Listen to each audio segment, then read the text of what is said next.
Hello guys, mayong udto. So niya na punta guys, no, magchika na santa. Sanay lang guys, no, sa ako na siyang gihimo, no, kanang giingon nga follow to follow, count me in, magsigi ko og let's go. So inahanag na perminte ang gihimo, no, kay mag-ijawat sa lagi tanong nga mo taas ang ato followers. Pero kapuya naman ko ana good nga mag sige og follow to follow tapos count me in kay ako sige ako nag-follow, no? Tapos wa may mo follow back na ako. Nasay time no, nasay adlaw nga magsige kog follow, siguro napulo ka buok may ako napo 10 ka buok ako i-follow.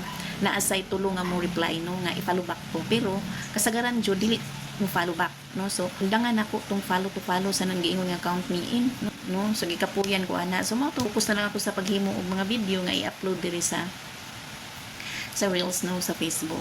Sa ako lang no, dili ako magbase sa uban, ang ako na lang amoy basihan.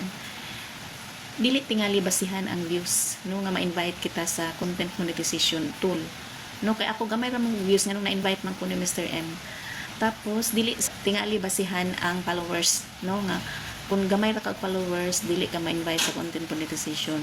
Ang importante lang siguro dili sa ato diri sa mundo ni Meta nga magsige lang ta og upload og video.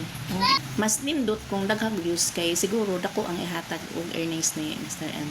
Naiuban good guys mga content creator nga tapuluhuan nito tungod sa kagamay nga ihatag ni Mr. M nga earnings, mo nang puluhuan na sila maghimo.